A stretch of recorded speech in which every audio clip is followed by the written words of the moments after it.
ఒకటో రాజుల గ్రంథము 17వ అధ్యాయం 22వ వచనం చదువుతున్నాను. ఒకటవ రాజుల గ్రంథము 17వ అధ్యాయం 22వ వచనం. యెహోవా ఏలియా చేసిన ప్రార్థన ఆలకించి ఆ చిన్నవానికి ప్రాణము మరలా రానిచ్చినప్పుడు వాడు బ్రతికెను. దయచేసి తలొంచండి, ప్రార్థన చేసుకుందాం. మహాగణుడా, మహోన్నతుడా, సర్వోన్నతుడా, సర్వసృష్టికర్త, మీకే వందనాలు, మీకే స్తుతులు, స్తోత్రాలు. గడిచిన శుక్రవారం నుండి ఈ శుక్రవారం వరకు నాయన మీ బిడ్డలమైన మమ్మల్ని అందరినీ కూడా మీ కృపలో కాపాడి భద్రపరిచి ఆదరించి ఆశ్రయించి సంరక్షించినందుకు మీకు వందనాలు నాయన. వాక్య ధ్యానం చేయబోచుండగా కృప చూపించండి. అయోగ్యుని, పాపిని, పనికిరానిటువంటి వాడిని, బలహీనుని, దీనునే మీ సన్నిధానంలోకి వచ్చున్నాను. ఈ దీనుని మీ సిలువ వెనుక మరుగుపరిచి మీకు మహిమకర మాటలు, మేము స్తుతించి ఘనపరిచే మాటలు మీరే మాకు దయచేయమని నజరేడేటువంటి యేసు నామములో వేడుకుని ప్రార్థిస్తున్నాను తండ్రి, ఆమెన్. ప్రియమైనటువంటి సహోదరి సహోదరులారా, మనం చదువుకున్నటువంటి వాక్యం పూర్వపరాలు ఒకసారి పరిశీలన చేద్దాం. మరలా వాక్యంలో ఒకసారి చూస్తే ఏముందంటే, యెహోవా ఏలియా చేసిన ప్రార్థన ఆలకించి ఆ చిన్నవానికి ప్రాణము మరలా రానిచ్చినప్పుడు వాడు బ్రతికాను. ఎవరు ఆ చిన్నవాడు? ఏలియా అతనికి ప్రాణం ఎందుకు రప్పించాడు అనే విషయాన్ని గనక మనం పరిశీలన చేస్తే, అంటే ఈ వాక్య పూర్వపురాలు గనక మనం పరిశీలన చేస్తే, ఏలియా అనేటువంటి ప్రవక్త ఈ మొదటి రాజుల గ్రంథం 17వ అధ్యాయంలో ప్రారంభంలో సడన్ గా కనిపించాడు. ఏమనుందంటే అక్కడ, అంతట గిలాదు కాపురస్తుల సంబంధీయును తిష్బీయుడునైన ఏలియా అహాబు నద్దకు వచ్చి, ఎవని సన్నిధిని నేను నిలువబడి ఉన్నానో, ఇశ్రాయేలు దేవుడైన ఆ యెహోవా జీవము తోడు, నా మాట ప్రకారము కాక ఈ సంవత్సరములలో మంచైనను వర్షమైనను పడదని ప్రకటించాను. ఇక్కడ ఒక చక్కటి మాట, చాలా గొప్ప మాట చెప్పుకొచ్చాడు. ఏలియా తిష్బీయుడు. ఈ ప్రాంతం ఎక్కడుందంటే యోర్దాను నదికి తూర్పు భాగంలో ఉంది. అతను ఒక దైవజనుడు, ఒక ప్రవక్త. ఈ ప్రవక్త అయినటువంటి ఏలియా దేవుని సముఖంలో నిల్చున్నాడు ఆయన ఆజ్ఞ కోసం. ఆయన ఎప్పుడు ఏమి చెప్తే అది చేయటానికి సిద్ధంగా ఉన్నాడు. సిద్ధ మనసు కలిగినటువంటి వాడు ఏలియా. ఆయన అహాబు రాజు దగ్గరకు వచ్చాడు. అహాబు ఎవరు అని చెప్పంటే, ఇశ్రాయేలు రాజ్యానికి అధిపతి. అంటే ఇశ్రాయేలు రాజ్యము, యూదా రాజ్యం రెండు విడిపోయినాయి. దావీదు మహారాజు సంపాదించినటువంటి గొప్ప సామ్రాజ్యం అది యూఫ్రటీస్ నది దగ్గర నుండి ఐగుప్తు వరకు విస్తరించినటువంటి సువిశాలమైనటువంటి సామ్రాజ్యం. దావీదు కుమారుడైనటువంటి సొలొమోను ప్రారంభంలో దేవునికి అనుకూలంగా ఉన్నాడు, దేవుని చిత్త ప్రకారం నడుచుకున్నాడు, దేవుని సన్నిధానంలో ప్రార్థించాడు తన అవసరాల కోసం అని చెప్పని.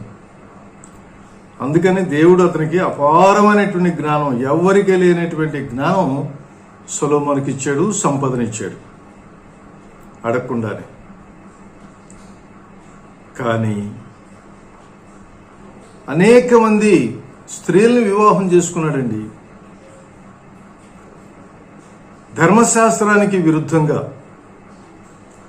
దేవుడు చెప్పినటువంటి ఆజ్ఞలు పట్టించుకోకుండా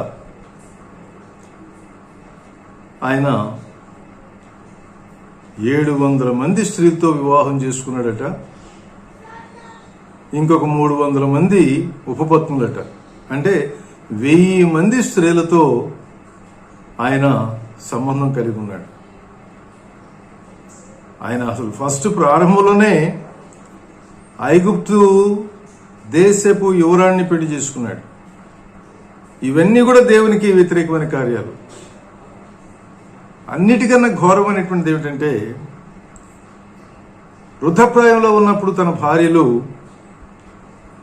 ఇతన్ని విగ్రహారాధన చేసేటట్లు ప్రోత్సహించారు. వారి కోసం చెప్పని వారి ఇష్ట ప్రకారం నడుచుకున్నాడు. బయలుదేవతల్ని ఆరాధించడానికి ఏమాత్రం కూడా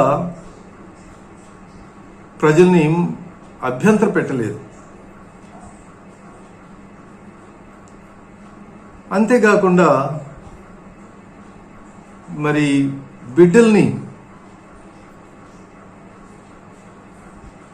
నిప్పులో వేసేటువంటి పరిస్థితి కూడా అనుమతించాడు.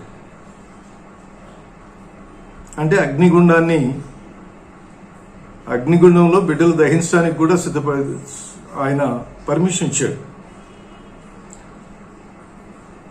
ఇవన్నీ కూడా దేవునికి వ్యతిరేకమైనటువంటి కార్యాలు. అన్య దేవతలకు గుడులు కట్టించడమే కాకుండా దేవతా స్తంభాలని నిలబెట్టి వారిని ప్రజలు ఆరాధించే విధంగా చేశాడు. దేవుడు 2 సార్లు సొలొమోను హెచ్చరిక చేశాడు. అయినా కూడా సొలొమోనులో మార్పు రాలేదు. అప్పుడు సొలొమోను దేవుడు అంటున్నాడు, నా దాసుడైనటువంటి నీ తండ్రి అతని కోసం చెప్పని ఈ రాజ్యంలో ఒక భాగాన్ని ఉంచుతాను, కానీ ఈ సువిశాలమైనటువంటి ఇశ్రాయేలు రాజ్యం 2గా విడిపోతుంది అని దేవుడు చెప్పాడు. దాని ప్రతిఫలమే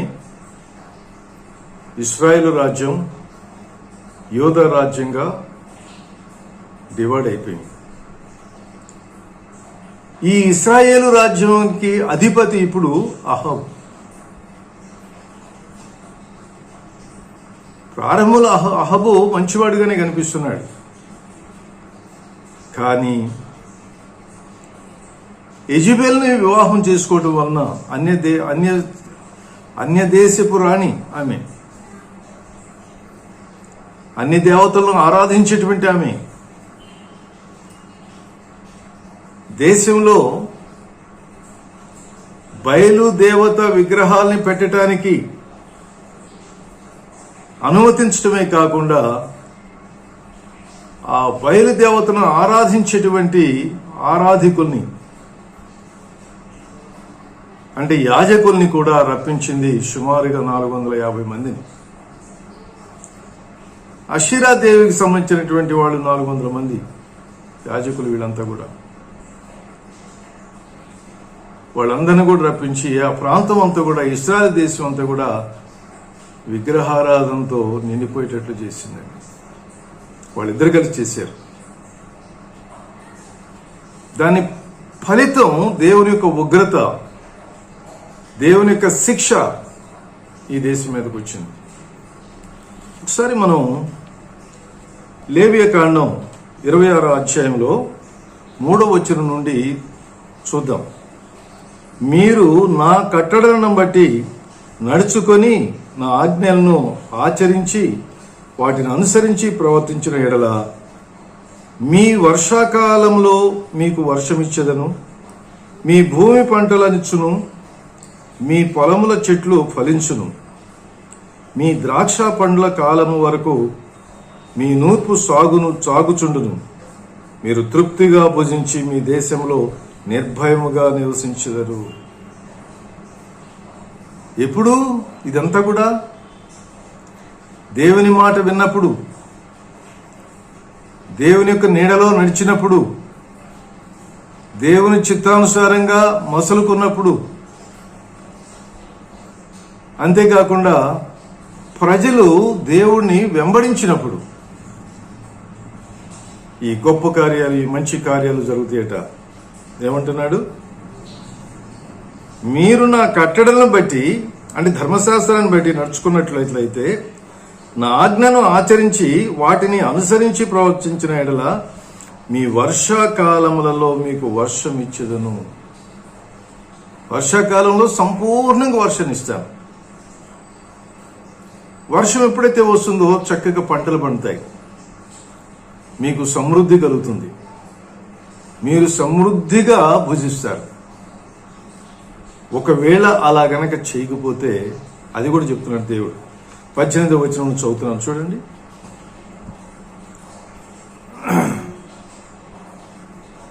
ఇవన్నీ సంభవించినను మీరింక నా మాటలు వినని ఎడల నేను మీ పాపములను బట్టి మరి 7 అంతలుగా మిమ్మును దండించెదను. మీరు ఇశ్రాయేలు ప్రజలు దేవుడు ప్రత్యేకించుకున్నటువంటి వారు వీళ్ళంతా కూడా ప్రత్యేకంగా జీవించాల్సినటువంటి వారు. లోకానుసారంగా జీవించకూడదు, వీరు విగ్రహారాధన చేయకూడదు, ధర్మశాస్త్రాన్ని ఆచరించేటువంటి వారుగా ఉండాలి. కానీ వాళ్ళంతా కూడా భ్రష్టులైపోయి దేవునికి వ్యతిరేకమైనటువంటి కార్యకలాపాల్లో లగ్నమై ఉన్నారండి. అందుకని వాళ్ళకు శాపాలు వస్తున్నాయి. చూడండి ఏమంటున్నాడు, ఇవన్నీ సంభవించినను మీరింక నా మాట వినని ఎడల నేను మీ పాపములను బట్టి మరి 7 అంతలుగా మిమ్మల్ని దండించదను. మీ బల గర్వమును భంగపరిచి ఆకాశము ఇనుము వలెను భూమి ఇత్తడి వలెను ఉండ చేసేదను. మీ బలము ఉడిగిపోవును, మీ భూమి ఫలింపక ఉండును, మీ దేశ వృక్షములు ఫలమీయక ఉండును. ఇవన్నీ ఎప్పుడు జరుగుతాయి అని చెప్పంటే, దేవుణ్ణి ఆరాధించకుండా, దేవుడిని వెంబడించకుండా, దేవుని చిత్తానుసారంగా నడుచుకోకుండా ఉన్నప్పుడు జరుగుతుంది. ఇప్పుడు ఇశ్రాయేల్ రాజ్యంలో అదే జరిగింది. అహాబు రాజు తన భార్య అయినటువంటి యెజబెల్ చేతిలో కీలుబొమ్మ అయిపోయాడు. ఎక్కడ చూసినా కూడా బయలుదేవతను ఆరాధించడం. ఏమిటి బయలుదేవుడు ఎవడు అని చెప్పండి, వాళ్ళ ఉద్దేశ ప్రకారం ఈ ప్రకృతి అంతా కూడా అతని కంట్రోల్లో ఉంటుందని చెప్పని, వర్షాన్ని ఇచ్చేటువంటి వాడని చెప్పని, సారవంతమైనటువంటి భూములు వాళ్ళకి ఇస్తాడని చెప్పని వాళ్ళ యొక్క నమ్మకం. కానీ ఇది తప్పు అని చెప్పని ప్రూవ్ చేయటానికి దేవుడు సర్వశక్తి కలిగినటువంటి వాడు, సమస్తం మీద అధిపతి, ఆయన భూమి ఆకాశాలను సృజించినటువంటి వాడు. వర్షం ఆయన చిత్త ప్రకారం వస్తుంది, మంచు ఆయన చిత్తం ప్రకారం కురుస్తుంది. అంతేగాని ఆ బయలుదేవుడు బేల్ లేదా బాల్ అని చెప్పింటారు ఇంగ్లీష్లో, అతను చెప్పిన విధంగా జరగదు. ఎందుకంటే వాడు నిజమైనటువంటి దేవుడు కాదు, మాయదేవతల్ని ఆరాధిస్తున్నారు వీళ్ళు, దేవతలు కానటువంటి వారిని ఆరాధిస్తున్నారు. అందుకని ఈ శిక్ష దేవుడు వాళ్ళ మీద విధించాడు. ఏమిటది అని చెప్పంటే, మీ ప్రాంతంలో వర్షం రాదు, మీ ప్రాంతంలో వర్షం రాదు, అంతేకాకుండా మంచు కురవదు. దేవుడు తన ప్రవక్త అయినటువంటి ఏలియా ద్వారా ఈ మాటలు పలికిస్తున్నాడు. ఇశ్రాయేలు దేవుడైన ఆ యెహోవా జీవముతోడు, నా మాట ప్రకారముగాక ఈ సంవత్సరములలో మంచైనను వర్షమైనను పడదని ప్రకటించెను. ఇక ప్రాంతం అంతా కూడా క్షామం వచ్చింది. నీరు లేదు, త్రాగటానికి నీరు లేదు, వర్షం లేదు, ఏరులు ఎండిపోయినాయి, కాలువలు ఎండిపోయినాయి, నదులు ఎండిపోయినాయి. చాలా భయానకమైనటువంటి బీభత్సకరమైన పరిస్థితులు అక్కడ తాండవిస్తున్నాయి. కానీ దేవుడు ఎంత గొప్పవాడు అంటే, కాకోలముల చేత తన దాసుడైనటువంటి ఏలియాను పోషించాడండి. ఎంత అద్భుతం! దేవునికి స్తోత్రం కలుగును గాక. ఉదయము సాయంత్రం అట క్రమం తప్పకుండా రొట్టె మాంసము ఈ కాకోలాలు తీసుకొచ్చి ఏలియాకు ఇస్తున్నాయి. ఎంత అద్భుతం అండి, ఎంత అద్భుతం అండి, ఎంత ఆశ్చర్యకార్యం ఇక్కడ జరిగింది. దేవుడు తన ప్రజల యొక్క ప్రార్థన ఆలకిస్తాడండి. తన బిడ్డల యొక్క మనవి అంగీకరిస్తాడు. మొన్న ఈ మధ్య కాలంలో మరి ఒక ప్రార్థన కూటం జరుగుతుంది. ఉద్ధృతమైనటువంటి గాళ్ళు వస్తున్నాయి, విపరీతమైనటువంటి గాళ్ళు. ఆ స్టేజ్ అంతా కూడా వణికిపోయింది. చుట్టుపక్కల చక్కగా డెకరేషన్ కోసం కట్టినటువంటి తెరలన్నీ కూడా చినిగిపోయి కొట్టుకుపోయినాయి. అలాంటి పరిస్థితుల్లో పాస్టర్ గారు రవీంద్ర గారు సంఘాన్ని అంతా కూడా మోకరింపజేసి దేవుని స్తుతిస్తూ ప్రార్థన చేసినప్పుడు ఆ ఉద్ధృతమైనటువంటి గాల్లో అయిపోయినాయండి. దేవుని స్తోత్రం కలుగును గాక. రెండో రోజు ఉరుములు ఉరుతున్నాయి, మెరుపులు మెరుస్తున్నాయి, చినుకులు పడుతున్నాయి ప్రాంతం అంతా కూడా. మరలా అదే విధంగా ఆ ప్రజలందరినీ కూడా మోకరింపజేసి ఆ పొలాల్లో, ఆ ప్రార్థనా ప్రాంగణంలో దేవుని స్తుతిస్తూ ఘనపరుస్తూ ప్రార్థన చేసినప్పుడు ఆ వర్షం ఆగిపోయింది. దేవుడు అద్భుత కార్యాలు చేస్తాడండి, ఆశ్చర్యకార్యాలు చేస్తాడండి, గొప్ప కార్యాలు చేస్తాడు. నీవు నమ్మిన ఎడల దేవుని మహిమ చూతూ. ఈ ప్రాంతం అంతా కూడా కరువు కాటకాలు ఉన్నాయి. డ్రాట్ ఎఫెక్టెడ్ ఏరియా, భయంకరమైనటువంటి కరువు. కానీ తన బిడ్డల్ని దేవుడు కాపాడే విధానం విడిగా ఉంటుంది, వేరే విధంగా ఉంటుంది.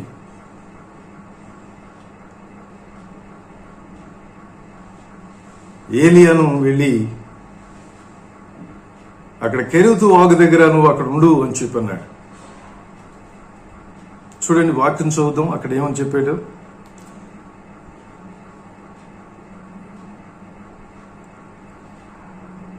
నీవు ఇచ్చడి నుండి తూర్పు వైపునకు పోయి యోర్దానునకు ఎదురుగానున్న కెరీతు వాగు దగ్గర దాగి ఉండుము. ఆ వాగు నీవు త్రాగుదువు. అచ్చడికి నీకు ఆహారం తెచ్చినట్లు నేను కాకోలములకు ఆజ్ఞాపించుతునని అతనికి తెలియజేయగా అతడు ఆ విధంగా వెళ్ళిపోయి ఆ కెరీతు వాగు దగ్గర దాగి ఉన్నాడండి. దాగి ఉన్నాడు. ఎందుకు దాగి ఉన్నాడు? అతని ప్రాణానికి ముప్పు ఉంది. అహాబు, యెజెబెలు ఏలియాని చంపడానికి ప్రయత్నం చేస్తున్నారు. ఈ విధంగా చేసేందుకు వర్షం రాకపోవటానికి కారణం ఏలియా అని చెప్పి అనుకుంటున్నారు. కానీ వారు చేసిన పాపం అనే విషయం వారికి అర్థం కావట్లేదు. చాలా సందర్భంలో మన జీవితంలో జరిగేటువంటి కొన్నిటికి మనం పరులు నిందిస్తూ ఉంటుంటాం. అవసరమైతే దేవుని కూడా మాట్లాడుతుంటాం, సణుకుంటాం, గొణుకుంటాం. దానికి కారణం మనము అనే విషయాన్ని మర్చిపోతుంటుంటాం. వాళ్ళను వంకబెట్టి వీళ్ళని వంకబెట్టి అంటుంటుంటాం. కానీ you are responsible for your sins. నీకు సంభవించినటువంటి ఆ క్లిష్ట పరిస్థితులకు, వేదన భరితమైన పరిస్థితులకు నీవే కారణం. అహాబు, యెజెబెలు ఇద్దరు కూడా ఈ డ్రాట్ రావడానికి కారణం వాళ్ళు, ఈ క్షామం రావడానికి కారణం వాళ్ళే. అది వాళ్ళు గ్రహించట్లేదు. యెజెబెలుకు తెలియపోవచ్చు, కానీ అహాబు తెలీదా? ఇశ్రాయేలు రాజు కదా, ధర్మశాస్త్రాన్ని పాటించవలసినటువంటి వాడు కదా. దేవునికి వ్యతిరేకంగా అనేకమైన క్రియలు గనక చేస్తే దేవుడు శిక్షిస్తాడు అనే విషయం అతనికి తెలీదా? కానీ అవన్నీ కూడా మర్చిపోయి ఇష్టం వచ్చినట్లు ప్రవర్తిస్తూ ఈ మాట చెప్పినటువంటి ఏలియాను చంపడానికి వాళ్ళు ప్రయత్నం చేస్తున్నారు. అందుకనే ఏలియా అక్కడ నుండి వెళ్ళిపోయి కెరీతు వాగు దగ్గర దాగి ఉన్నాడు. దేవుడు తన యొక్క భక్తుడైనటువంటి ప్రవక్త అయినటువంటి ఏలియాను ఉదయం సాయంత్రం కాకోలములతో, రావిన్ అని ఇంగ్లీష్లో ఉంది, కొండ కాకులు అని చెప్పని అంటారు, అడవి కాకులు, సైజు చాలా పెద్దగా ఉంటాయి. కాకి సహజంగా ఆశబోతుగా ఉండేటువంటి ఒక పక్షి, మాంసాన్ని తినేటువంటి పక్షి, దొంగిలించుకుపోయి తినేటువంటి స్వభావం కలిగిన పక్షి. సారీ. కానీ దేవుని ఆజ్ఞ ప్రకారం ఆ కాకులు ఉదయం సాయంత్రం అండి క్రమం తప్పకుండా ఈ మాంసం తీసుకురావటం కానీ రొట్టె తీసుకురావటం కానీ చేసినాయి. అక్కడ ఆ వాగు నీరు కూడా ఎండిపోయింది. అప్పుడు దేవుడు అంటున్నాడు, నీవు ఇక్కడ నుండి బయలుదేరు, వేరే ప్రాంతానికి వెళ్ళు, సారేపోతనే ప్రాంతానికి వెళ్ళు, అక్కడ ఒక విధవరాలికి నేను ఆజ్ఞ ఇచ్చున్నాను, నిన్ను పోషించమని చెప్పాను, నువ్వు అక్కడికి వెళ్ళు అని చెప్పానంటే ఏలియా దేవుని యొక్క మాటకు బద్ధుడై విధేయుడై ఆ ప్రాంతంలోకి వెళ్ళాడండి. ఆమె విధవరాలు, ఒక బిడ్డ కలిగి ఉంది, చాలా దైన్యస్థితిలో ఉంది. ఆ ప్రాంతం కూడా మరి డ్రాట్ ఎఫెక్ట్ అయింది, క్షామం తాండవిస్తుంది. గవిని దగ్గర అంటే ఆ యొక్క పట్టణానికి చుట్టుప్రక్కల ఆ రోజుల్లో ఒక వాల్ కడతారు, దానికి ఒక ద్వారం ఉంటుంది. ఎందుకంటే శత్రువుల నుండి తప్పించుకోవడానికి, రక్షించుకోవడానికి కోసం అని చెప్పని, ప్రొటెక్టెడ్గా ఉండటానికి కోసం అని చెప్పని వాళ్ళు ఆ విధంగా వాల్ కడుతుంటారు. ఆ గవిని దగ్గర, ఆ ద్వారం దగ్గర ఆమె వచ్చి పొలలు ఏరుకుంటుందండి. అక్కడికి వెళ్ళాడు ఏలియా. ఆమెను చూసి ఆమెతో అంటున్నాడు,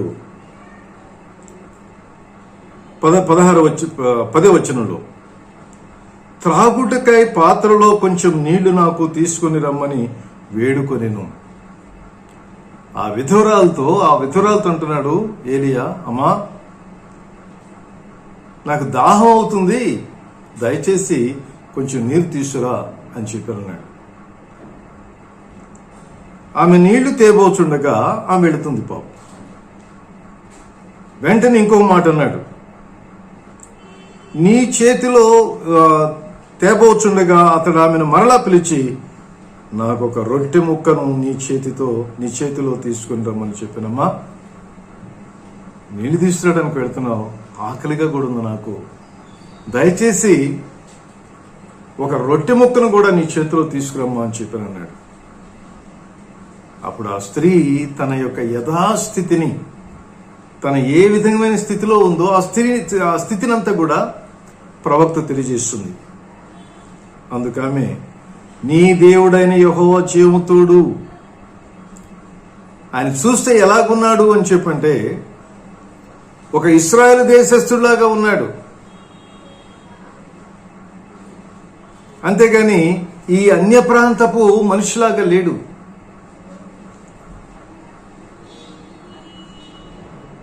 ఈ ప్రాంతం అంతా కూడా బయలుదేవతను ఆరాధిస్తుంటారు. నీ దేవుడైన యెహోవా తోడు, నేను ఒట్టు పెట్టుకుంటున్నాను, తొట్టిలో పట్టెడు పిండియు బుడ్డిలో కొంచెము నూనెయు నా ఇద్దరున్నవే, కానీ అప్పం ఒకటైనా లేదయ్యా, కొంచెం నీరుంది, కొంచెం ఆయిల్ ఉంది, కొంచెం పిండి ఉంది, అప్పం ఏం లేదు, రొట్టె లేదు నా దగ్గర. మా పరిస్థితి ఏమిటంటే నాకు కుమారుడున్నాడు, ఈ కట్టెలు ఏరుకుని పోయి ఆ పిండిని పిసికి ఆ కొంచెం నూనెతో రొట్టె కాల్చుకుని నేను నా కుమారుని తిని చనిపోదామని చెప్పి అనుకుంటున్నాను. ఎందుకంటే మాకు ఇంకేం లేదు, ఇచ్చేటువంటి వారు కూడా లేరు. ఎందుకంటే ఆ ప్రాంతం అంతా కూడా కరువు తాండవిస్తుంది. దయనీయ పరిస్థితిలో ఉన్నాం మేము అని తన దీనస్థితిని ఆమె ఏలియా ప్రవక్తకు తెలియజేస్తే అప్పుడు ప్రవక్త అంటున్నాడు, ఏలియా ఆమెతో ఇట్లా నేను భయపడవద్దు, పోయి నీవు చెప్పినట్లు చేయము. అయితే అందులో నాకొక చిన్న అప్పము మొదట చేసి నా యొద్దకు తీసుకొని రమ్ము. అమ్మా భయపడొద్దు, ఇందకన్నావే యెహోవా జీవము తోడు అని చెప్పని ఆ దేవుని యొక్క సేవకుడిగా నేను మాట్లాడుతున్నాను. భయపడవద్దు, నువ్వు వెళ్ళి అప్పం తయారు చేయి, కానీ దానిలో ఒక చిన్న అప్పాన్ని ముందుగా తయారు చేసి నా దగ్గర తీసుకురా, నీకును నీ బిడ్డకును అప్పములు చేసుకును. భూమి మీద యెహోవా వర్షము కురిపించు వరకు నీ తొట్టిలో ఉన్న పిండి తక్కువ కాదు, బుడ్డిలో నూనె అయిపోదని ఇశ్రాయేలుల దేవుడని యెహోవా సెలవిచ్చుచున్నాడు అని. అమ్మా, ఈ డ్రాట్ తగ్గిపోయేంత వరకు, ఈ క్షామం తీరిపోయేంత వరకు, వర్షం పడేంత వరకు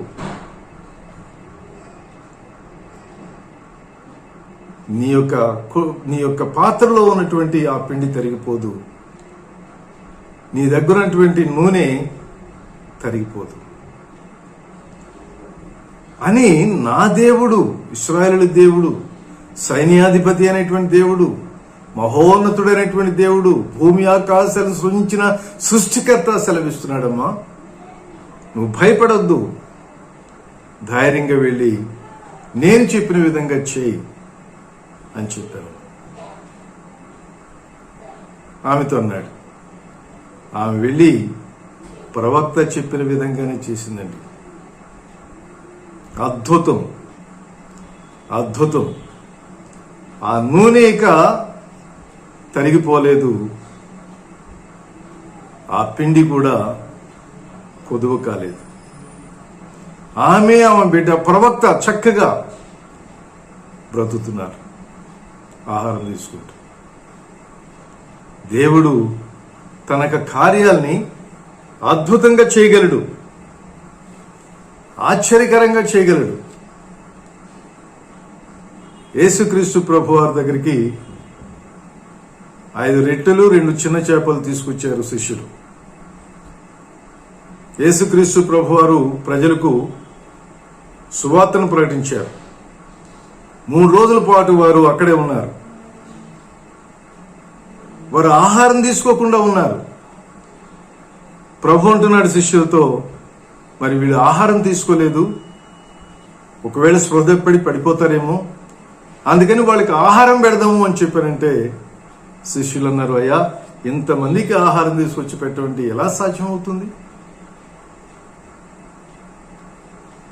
అప్పుడు ఒక శిష్యుడు అన్నాడు, అయ్యా ఒక చిన్న బిడ్డ ఉన్నాడు, అతని దగ్గర 5 రొట్టెలు 2 చిన్న చేపలు ఉన్నాయని చెప్పన్నాడు.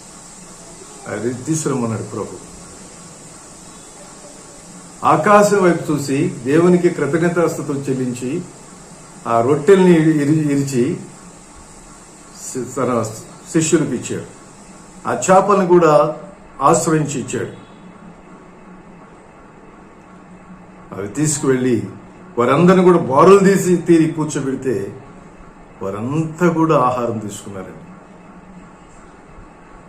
అక్కడంటాడు 5,000 మంది పురుషులు ఉన్నారట. సహజంగా ప్రార్థనలకు ఇలాంటి వాటికి ఎక్కువ మంది స్త్రీలు వస్తుంటారు, వారితో పాటుగా మరి బిడ్డలు వస్తుంటారు. ఎంతమంది ఉన్నారో తెలియదు.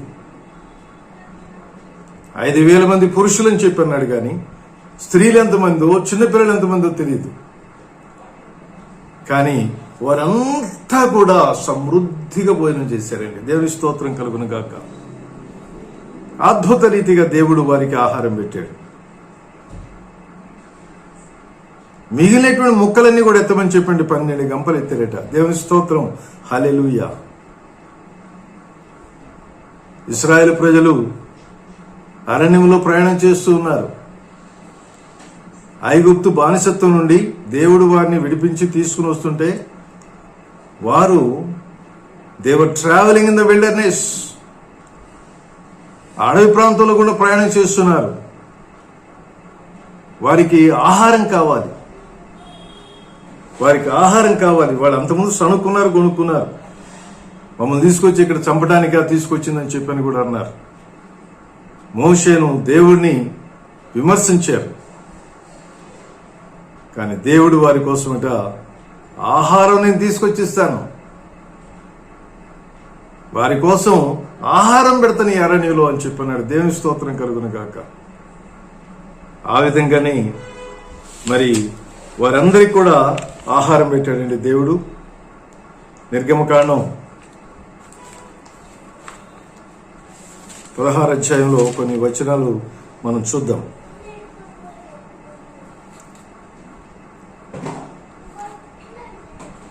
ఇదిగో నేను ఆకాశం నుండి మీ కొరకు ఆహారం కురిపించాను, 4వ వచనం. ఆ తర్వాత 16వ వచనం చదువుతున్నాను. ఇది తినుటకు యెహోవా మీకు ఇచ్చిన ఆహారము. యెహోవా ఆజ్ఞాపించినదేమనగా ప్రతి వాడును తన వారి భోజనమునకు ప్రతి వాడు తన కుటుంబంలోని తలకు ఒక్కొక్క ఓమెరు చొప్పున దాన్ని కూర్చుకొనవలెను. ఒక్కొక్కడు తన గుడారములో ఉన్న వారి కొరకు కూర్చుకొనవలెను. ఇశ్రాయేలులు అట్లు చేయగా కొందరు హెచ్చుగాను కొందరు తక్కువగాను కూర్చుకొనిది. వారు ఓమెరుతో కొలిచినప్పుడు హెచ్చుగా కూర్చుకొనిన వారికి ఎక్కువగా మిగలలేదు, తక్కువగా కూర్చుకున్న వారికి తక్కువ కాలేదు. సమృద్ధిగా దేవుడు వాడికి ఇచ్చాడండి. 40 సంవత్సరాల పాటు వారిని పోషించాడండి. దేవుడు తన అద్భుత కార్యాలు, ఆశ్చర్యకార్యాలు చేస్తూ ఆహారం పెట్టేటువంటి విధానం చాలా విచిత్రంగా ఉంటుందండి. వాళ్ళకి మా మాంసం లేదని చెప్పని అని వాళ్ళంతా కూడా సనుకుంటే పూరేడు పిట్టలు వారి కోసం ఆ ప్రాంతం అంతా కూడా వచ్చి వాటంతటికి అవే వచ్చేసి అక్కడ వాలేటట్లు చేశాడు. దేవుడు ఎన్ని అద్భుత కార్యాలు చేశాడు. నమ్మినప్పుడు, విశ్వసించినప్పుడు, ఆయన చిత్తానుసారంగా నడుచుకున్నప్పుడు, ధర్మశాస్త్రం ప్రకారం వాళ్ళు ప్రవర్తించినప్పుడు దేవుడు అద్భుత కార్యాలు చేశాడు. ఇక్కడ కూడా ఈ విధవరాలు ఆ విధంగా చేయటం వలన ఆమె తన బిడ్డ ప్రవక్త సమృద్ధిగా భోంచేశారండి. అలాంటి పరిస్థితుల్లో ఆమెకున్నటువంటి ఆ బిడ్డ వ్యాధిగ్రస్తుడయ్యాడు. అంతేకాకుండా ఆ బిడ్డ చనిపోయాడు. అప్పుడు ఆమె అంటుంది ఏలియాతో, దైవజనుడా, 18వ వచనంలో, 1 రాజుల గ్రంథము 17వ అధ్యాయం 18వ వచనంలో, దైవజనుడా, నా యొద్దకు నీవు రానిమిత్తమేమి? నా పాపము నాకు జ్ఞాపకం చేసి నా కుమారుని చంపుటకై నా యొద్దకు వచ్చితివా అని మనవి చేయగా అతడు నీ బిడ్డను నా చేతికిమ్మని చెప్పి ఆమె కవిగిల్లో నుండి వాడిని తీసుకుని తానున్న పై అంతస్తు గదిలోనికి పోయి తన మంచం మీద వాని పరుండబెట్టి, యెహోవా నా దేవా, నన్ను చేర్చుకొనిన ఈ విధవరాలి కుమారుని చంపునంతగా ఆమె మీదికి కీడు రాజేసితివా అని యెహోవాకు మొరపెట్టెను. ఆ చిన్నవాని మీద ముమ్మారు తాను పారుచాచుకొని, యెహోవా నా దేవా, నా మొరాలకించి చిన్నవానికి ప్రాణము మరలా రానిమ్మని యెహోవాకు ప్రార్థింపగా, విధేయతతో ప్రార్థన చేశాడండి. ఆ బిడ్డ కోసం ఎంతో వేదన పడుతూ, దుఃఖపడుతూ ప్రార్థన చేశాడు. ప్రభా, ఆ విధవరాలను చేర్చుకుందయ్యా, నాకు ఆహారం పెట్టింది, దయతో ఆమె బిడ్డను కరుణించి బ్రతికించు అని చెప్పని వేడుకున్నప్పుడు మరి ఆ బిడ్డకు ప్రాణం తిరిగి వచ్చిందండి. ఈ చిన్నవాని ప్రాణం మరలా రానిమ్మని యెహోవాకు ప్రార్థింపగా యెహోవా ఏలియా చేసిన ప్రార్థన ఆలకించి ఆ చిన్నవానికి ప్రాణము మరలా రానిచ్చినప్పుడు వాడు బ్రతికేను. దేవుని స్తోత్రం కలుగును గాక. ఆ బిడ్డ బ్రతికాడండి. ఆ బిడ్డ బ్రతికాడండి. యేసుక్రీస్తు ప్రభు వారు కూడా ఒక సందర్భంలో వెళుచూ ఉన్నప్పుడు ఒక విధవరాలకు ఒక బిడ్డ ఉన్నాడు. ఆ బిడ్డ చనిపోయాడు. వారు మరి పాడెను కట్టి ఆ చనిపోయిన బిడ్డను తీసుకువెళ్తున్నారు. ఆమె బహుగా దుఃఖపడుతుంది, బహుగా ఏడుస్తుంది. మరి యేసుక్రీస్తు ప్రభు వారికి ఆమె మీద జాలి కలిగిందండి. ఆ పాడిని ముట్టినప్పుడు వాళ్ళు ఆగిపోయారు. ఆ పాడి మోసేటువంటి వారు ఆగిపోయారు. అప్పుడు ప్రభువు ఆ చిన్నవారిని ముట్టి స్వస్థపరిచాడు. ప్రాణం తిరిగి వచ్చింది. దేవునికి స్తోత్రం, హల్లెలూయా. ప్రాణం తిరిగి వచ్చిందండి. ఇంకొక సందర్భంలో కనుకైతే సమాజ మందిరపు అధికారి తన కుమార్తె చనిపోయింది. ఒక చోట చావునై ఉన్నది అని చెప్పాను, ఇంకొక చనిపోయిందని చెప్పాను. మరి ఆయన ప్రభు దగ్గరకు వచ్చి ప్రభువుకు మొక్కి తన బిడ్డను బ్రతికించమని చెప్పని ప్రభువును వేడుకున్నాడు. ప్రభు ఆ విధంగా వెళ్తున్నప్పుడు మరి అక్కడున్నటువంటి వారు ఇంటి దగ్గర నుండి వచ్చి, బోధకుని బాధ పెట్టొద్దు, నీ కుమార్తె చనిపోయింది అని చెప్పినప్పుడు ప్రభు అంటున్నాడు, విశ్వాసం మాత్రం ఉంచున్నాడు. విశ్వాసం మాత్రం ఉంచు, నీ బిడ్డ బ్రతుకుతుంది. ఆ మాట చెప్పినప్పుడు అతను విశ్వసించాడు. ప్రభు ఆ గృహాన్ని దర్శించాడు తన శిష్యులతో పాటుగా. మరి అక్కడ ఉన్నటువంటి వారంతా కూడా గొల్లుగా ఏడుస్తుంటే ప్రభు అంటున్నాడు, ఆ చిన్నది నిద్రపోతున్నదే కానీ ఆమె మరణించలేదు అని చెప్పినప్పుడు వాళ్ళంతా కూడా అపహాస్యం చేస్తున్నట్లు మాట్లాడారు. చనిపోయినటువంటి బిడ్డ నువ్వు చనిపోలేదని చెప్పి అంటారు ఏమిటి అని చెప్పాను. అయితే ప్రభు ఆ బిడ్డ యొక్క తల్లిదండ్రులను తీసుకున్నాడు. తన శిష్యుల్ని తీసుకుని, ముగ్గురిని తీసుకుని పైకి వెళ్ళాడు. పైకి వెళ్ళి మంచం మీద చనిపోయి పడుకున్నటువంటి ఆ బిడ్డను తలితా కుమి అన్నాడు. ఆ మాటకు అర్థం చిన్నదానాలు ఇమ్మని చెప్పని నీతో చెప్తున్నానని చెప్పాను. అంతే మరణించినటువంటి పాపలోకి ప్రాణం తిరిగి వచ్చింది. ఎందుకంటే జీవాధిపతి చెప్పినటువంటిది. ఆ మాటలు చెప్పింది ఎవరో వ్యక్తి కాదు, జీవాధిపతి, సర్వశక్తి గల దేవుడు, భూమి ఆకాశాలను సృజించిన దేవుడు, ప్రాణదాత. ఆ ప్రాణదాత అనేటువంటి దేవుడు ఎప్పుడైతే ఆ బిడ్డను ముట్టి ఆ విధంగా చేశాడో ఆమె ప్రాణం ఆమె దగ్గరకు వచ్చింది, తిరిగి వచ్చింది. ఎంత అద్భుతం అండి, ఎంత ఆశ్చర్యకారం. ఇక్కడ కూడా మోషే విషయంలో కూడా ఇక్కడ కూడా ఏలియా విషయంలో కూడా జరిగింది అదే. ఏలియా ఆ బిడ్డ మీద 3 సార్లు అలా పండుకొని చనిపోయినటువంటి బిడ్డ మీద దేవునికి ప్రార్థన చేశాడు. ప్రభా, ఈ విధవరాలు నన్ను చేర్చుకున్నది, నాకు తోడుగా ఉంది, నాకు ఆహారం పెట్టింది, దయచేసి ఈ బిడ్డను బ్రతికించు అని చెప్పని ఎప్పుడైతే చెప్పాడో ఆ విధంగా 3 సార్లు ఆ బిడ్డ మీద చాచు పండుకుని తర్వాత ఆ బిడ్డ లేచి కూర్చున్నాడు. దేవునికి స్తోత్రం కలుగును కాక. మనం ప్రభువును విశ్వసించినప్పుడు ఆయన అద్భుత కార్యాలు చేస్తాడు, ఆశ్చర్య కార్యాలు చేస్తాడు. ఆ ప్రాంతం అంతా కూడా క్షామం ఉంది, కానీ క్షామం నుండి ఏలియాను కాపాడాడు దేవుడు. ఆ విధవరాల్ని కాపాడాడు, కాకోలముల చేత ఆహారం పెట్టించాడు. ఆ తర్వాత మరలా ఏలియా ప్రార్థన చేసినప్పుడు వర్షం వచ్చిందండి. అదే యాకోబు పత్రిక 5వ అధ్యాయంలో ఈ మాటలు అంటాడు. చదువుకుని మనం ముగించుకుందాం. 17వ వచనం, ఏలియా మన వంటి స్వభావం గల మనుష్యుడే, వర్షింపకుండానట్లు అతడు ఆసక్తితో ప్రార్థన చేయగా 3.5 సంవత్సరముల వరకు భూమి మీద వర్షింపలేదు. అతడు మరలా ప్రార్థన చేయగా ఆకాశం వర్షం ఇచ్చెను, భూమి తన ఫలమునిచ్చెను. ఆయన మనలాంటి మనుషుడేనండి.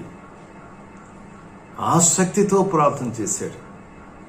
వర్షం ఆగిపోయింది, మరలా ప్రార్థన చేశాడు. దేవుడు ఏలియా ప్రార్థన ఆలకించి ఆ ప్రాంతానికి వర్షం రప్పించాడు. దేవునికి స్తోత్రం కలుగును గాక. కనుక దేవుడు అద్భుతాలు ఆశ్చర్యకార్యాలు చేసే దేవుడు. మనం నమ్మినప్పుడు, విశ్వసించినప్పుడు ఆయన ఎన్నో గొప్ప కార్యాలు మన జీవితంలో కూడా చేస్తాడు. చేయటానికి ఆయన సమర్థుడు. అటు కృప ప్రభు మనందరికీ అనుగ్రహించును గాక. దయచేసి తల ఉంచండి, ప్రార్థన చేసుకుందాం. మహోన్నతుడా, మహాపరిశుద్ధుడా, గొప్ప దేవ, ఘనమైన మా ప్రభు, మా రక్షక, మీకు వందనాలు, మీకే స్తుతులు స్తోత్రాలు నాయన. ఇశ్రాయేలు ప్రజలు చేసినటువంటి పాపాన్ని బట్టి వారికి శిక్షగా నాయన ఆ ప్రాంతానికి డ్రాట్ వచ్చింది నాయన. భయంకరమైనటువంటి క్షామం వచ్చింది. వారికి వర్షాలు లేవు, వారికి మంచు లేదు. 3.5 సంవత్సరాల పాటు ఆ విధంగా జరిగింది నాయన. మరి దీనికి కారణభూతుడైనటువంటి ఏలియా అని చెప్పని వారు తరించి ఆయన చంపడానికి ప్రయత్నం చేసినప్పుడు ఏలియాను ప్రభ కాకోలముల చేత పోషించిన గొప్ప దేవుడు నాయన, మీకు వందనాలు. క్రమం తప్పకుండా ఉదయం సాయంత్రం కాకులు రొట్టె మాంసం తీసుకొచ్చి ఆయనకి పెడితే అవి తిని ఆ కెరీతు వాగులో ఉన్నటువంటి నీరు తాగి ఏలియా బ్రతికాడు. అంతేకాకుండా సారేపతు పంపించి అక్కడ విధవరాలితో ఆహారం పెట్టేటట్టు చేశారు నాయన, మీకు వందనాలు. ఆమె బిడ్డ మరణించినప్పుడు ప్రభా మరి ఏలియా ఆసక్తితో మరలా ప్రార్థన చేసి ఆ బిడ్డ కోసం ప్రార్థించినప్పుడు ఆ బిడ్డ తిరిగి బ్రతికాడు. ఆ తల్లి ఎంతగానో సంతోషపడింది. గొప్ప దేవా, అద్భుతాలు చేసే దేవా, ఆశ్చర్యకార్యాలు చేసే దేవా, నీవు నిన్న నేడు రేపు ఉన్నటువంటి దేవుడివి, మహోన్నతుడివి, జీవాధిపతివి. అలాంటి దేవుడు నాయన, గొప్ప దేవుడు నాయన. కనుక మా జీవితాల్లో గొప్ప కార్యాలు చేసి మమ్మల్ని అందరినీ కూడా ఆశ్రయించి ఈ భయంకరమైనటువంటి ఈ కరోనా మరలా అది విజృంభించకుండా దాన్ని గద్దించమని వేడుకుని ప్రార్థిస్తున్నాం తండ్రి. సర్వలోకంలో కూడా మీ బిడ్డలు ప్రార్థించి మరి నిర్భయంగా స్వేచ్ఛగా ఆదివారాలు ఆరాధనలో పాల్గొని మిమ్మల్ని ఆరాధించడానికి కృపను దయచేయండి నాయన. ఎంతమంది బిడ్డలైతే ఈ వాక్యాన్ని వినుచున్నారో వారిని, వారి కుటుంబాన్ని దీవించి ఆశ్రయించు నాయన. వారి బిడ్డలకు మేలు చేకూర్చండి నాయన. మీ కృప, మీ సమాధానం, మీ కనికరం, ప్రేమ, రక్షణ మా అందరికీ అనుగ్రహించి మీ దీవెనలు నిండారా దయచేయమని యేసు నామమున వేడుకొని ప్రార్థిస్తున్నాం తండ్రి. ఆమేన్. మన తండ్రి అయిన దేవుని ప్రేమయు, కుమారుడైన యేసుక్రీస్తు వారి కృపయు, పరిశుద్ధాత్మని యొక్క అన్యోన్య సహవాసము ఇప్పుడు ఎల్లప్పుడు సదాకాలం తోడుగా ఉండును గాక. ఆమేన్.